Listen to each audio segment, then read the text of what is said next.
Mga kababayan, Assalamualaikum warahmatullahi wabarakatuh. Madayaw ug mayong adlaw kaninyong tanan.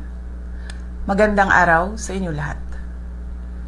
Ang mga natutunghayan natin ngayon ay dapat ikabahala ng bawat Pilipinong naniniwala sa demokrasya, anuman ang kanilang paniniwala o kulay sa politika. Nakikita natin kung paano ginagamit ang mga institusyon ng gobyerno at ang pera ng taong bayan laban sa anumang oposisyon. Sa halip na tutukan ang mga tunay na suliraning kinakaharap ng ating mga kababayan, ginagamit ang kapangyarihan upang patahimikin ang mga boses ng mga hindi sumasang-ayon. A democracy cannot survive when those in power see every critic as an enemy and every opposing voice as a threat. I have always believed that the independence of our institutions must be protected.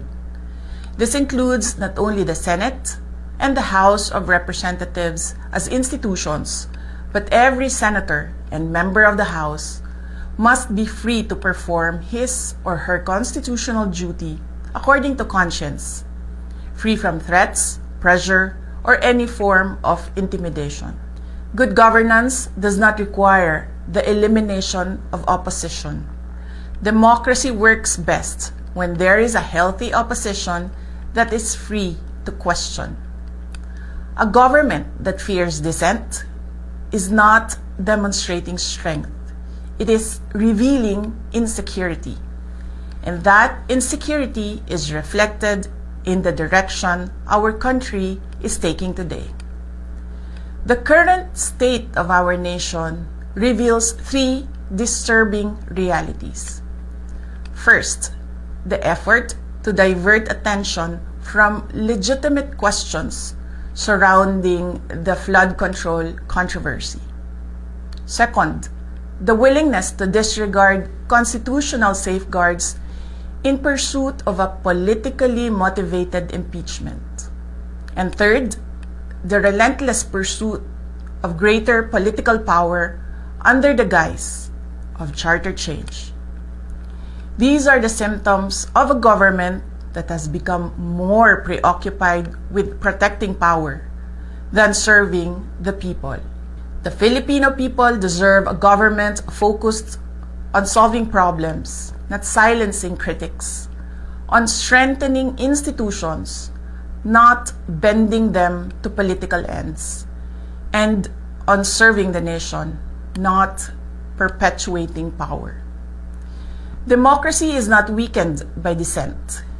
Democracy is weakened when those in power become afraid of it. Shukran.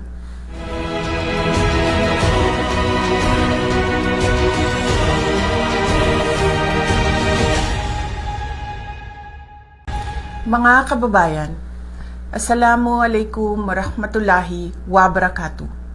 Madayaw ug mayong adlaw kaninyong tanan.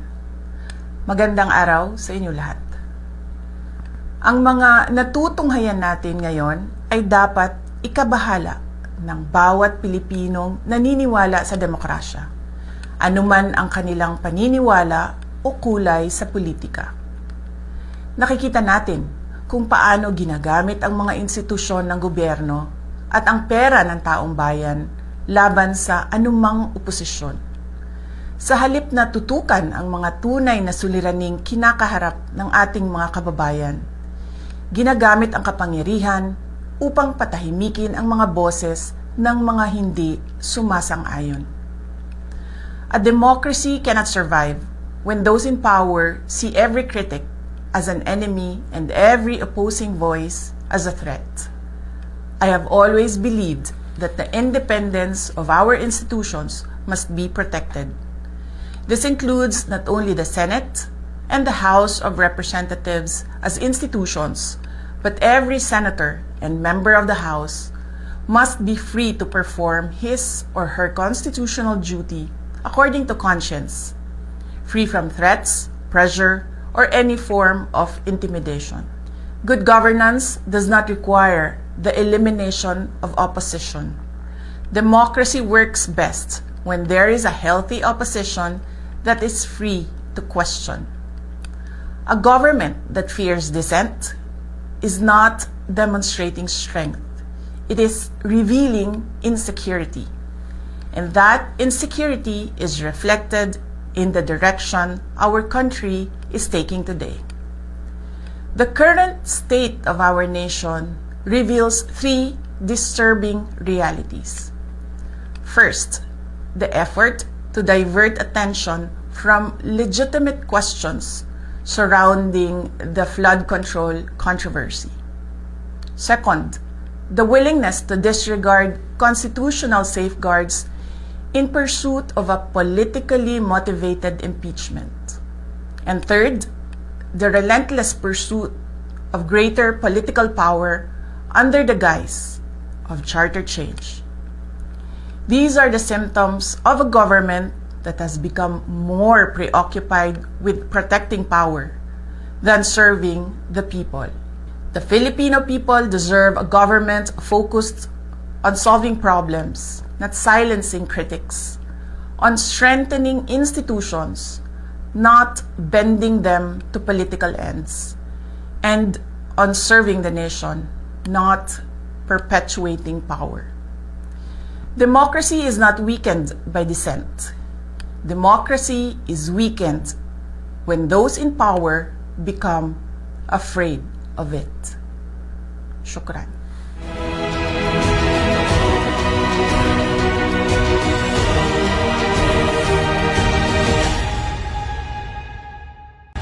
Mga kababayan, Assalamualaikum warahmatullahi wabarakatuh.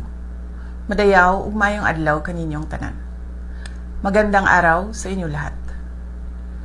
Ang mga natutunghayan natin ngayon ay dapat ikabahala ng bawat Pilipinong naniniwala sa demokrasya, anuman ang kanilang paniniwala o kulay sa politika. Nakikita natin kung paano ginagamit ang mga institusyon ng gobyerno at ang pera ng taong bayan laban sa anumang oposisyon. Sa halip na tutukan ang mga tunay na suliraning kinakaharap ng ating mga kababayan, ginagamit ang kapangyarihan upang patahimikin ang mga boses ng mga hindi sumasang-ayon. A democracy cannot survive when those in power see every critic as an enemy and every opposing voice as a threat. I have always believed that the independence of our institutions must be protected. This includes not only the Senate and the House of Representatives as institutions, but every senator and member of the House must be free to perform his or her constitutional duty according to conscience, free from threats, pressure, or any form of intimidation. Good governance does not require the elimination of opposition. Democracy works best when there is a healthy opposition that is free to question. A government that fears dissent is not demonstrating strength. It is revealing insecurity.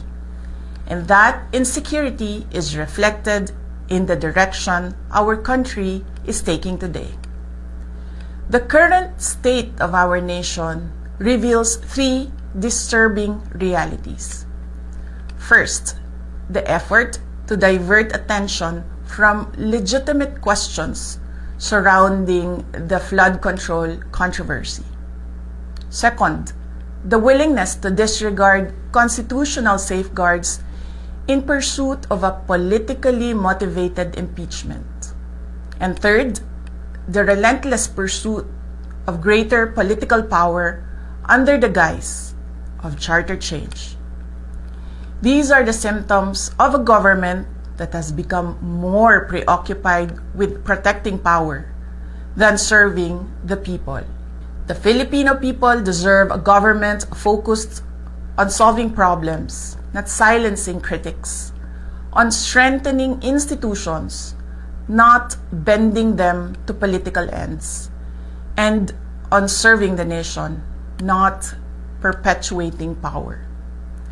Democracy is not weakened by dissent.